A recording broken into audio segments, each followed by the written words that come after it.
New research time, and we're going to talk about an ongoing debate that honestly probably would be a non-existent issue if everyone just come to the conclusion that most things do indeed boil down to it depends. But we're not gonna get there for another few centuries, so let's dive into this new study that looks to provide an answer on will going to the gym more often lead to more gains? Let's get right into it.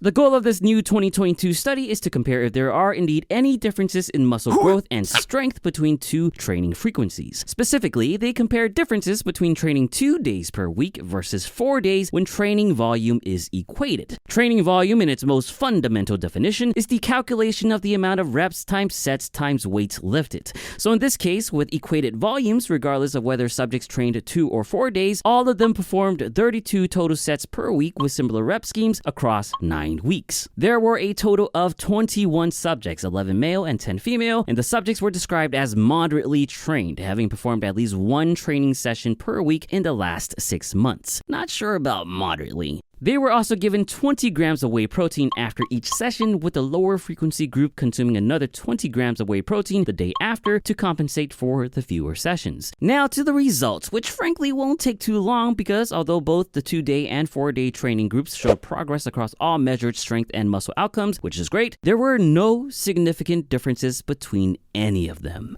In other words, training for 2 days led to the same gains as training for 4 days. This study actually doesn't deviate much from what we already know from previous research, and that is when you do equal work, you get equal results. Magic. But that's also the problem. When you equate volume for a study, it doesn't always mimic what we actually see people do in real life. Let's take a closer look at the study's program. For the 2-day group, we can see that they performed 16 total training sets spread across 5 exercises, which isn't too far off from what people normally do. In the 4 days a week group though, each session had only 8 sets spread across the same 5 exercises, resulting in only 2 or even 1 set per exercise. Most reasonable people would say that this group could have done more if they wanted to. And if they did do more, would that significantly change the results? Based on what we know about training volume, where more, to a point, is usually better, the answer here is almost a guaranteed yes. Now, not all volume equated studies has this problem though. A previous study I covered on 3 versus 6 days did have the 6-day group perform 14 sets for each session and even took sets to failure. That's quite a lot. The results between the two frequencies though still were very similar. Again, equal work, equal results. Which also means that the answer to is it better to work out fewer or more days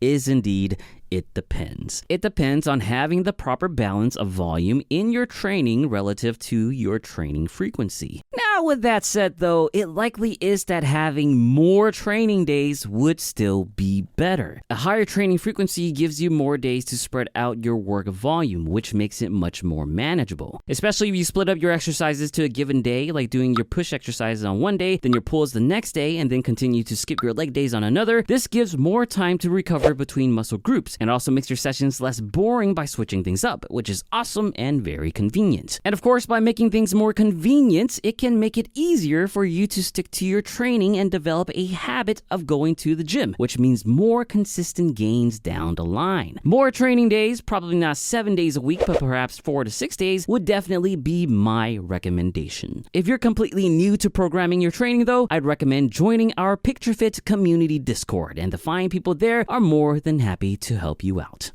But to close and disclaimer, this is my personal take on the matter. It might not be the same as yours, and that's okay. Kudos to the study for giving us more data though, and if there's future studies that play around a bit with changing volumes, I'll be sure to let you wonderful people know. For now, whether you decide to work out fewer or more days, just remember that leg days still do not exist. If you enjoyed this video, please give it a frequent thumbs up and share it with your leg day loving friends. Subscribe for more. As always, thank you for watching, and don't forget to get your protein.